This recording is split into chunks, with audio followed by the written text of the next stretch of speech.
एक खूबसूरत गांव में, जो हरी भरी खेतों और रंग बरंगे जंगली फूलों से भरा हुआ था, एक नन्हा लड़का निक रहता था।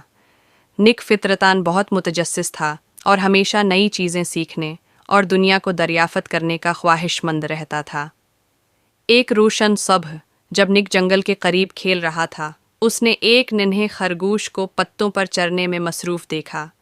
वो खरगोश नर्म व मुलायम और खूबसूरत सरमई रंग का था और अपने खाने से बेहद मुतमईन दिखाई दे रहा था।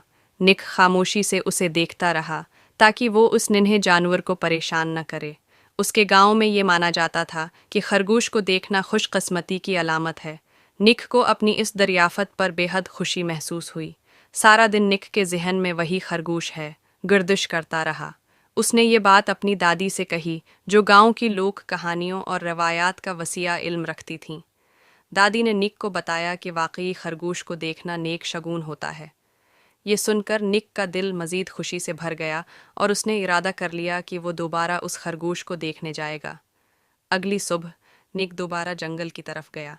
जैसे ही वो वहां पहुंचा, इसकी खुशी की कोई इंतहा न रही, क्योंकि वही खरगोश फिर से वहां था, घास में खुशी से उछलता कूदता हुआ।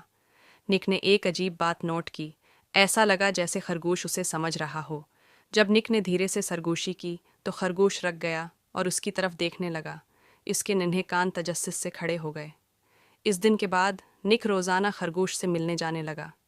के लिए मज़ेदार गाजरें और पत्तों वाली सब्जियां लेकर जाता, ताकि वो उसका एतमाद जीत सके। वक्त गुजरने के साथ निक और खरगोश की दोस्ती गहरी होती गई। वो सुबह के वक्त एक साथ खेलते और निक अपनी सारी कहानियां खरगोश को सुनाता, जो बड़ी दिलचस्पी से सुनता रहता।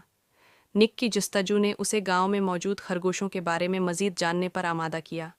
उसने उनकी आदात और फितरत पर किताबें पढ़ीं, जिससे वो अपने दोस्त को मज़ीद बेहतर तरीके से समझने लगा। इस नन्हे खरगोश से दोस्ती के ज़रिए नक ने सब्र, मेहरबानी और तमाम जानदारों के एहतराम की अहमियत सीखी। जल्द ही गांव के दूसरे लोग भी नक की खुशी को महसूस करने लगे और वो भी मानने लगे कि ये खरगोश न सिर्फ निक बल्कि पूरे गांव के लिए खुशबख्ती लेकर आया था।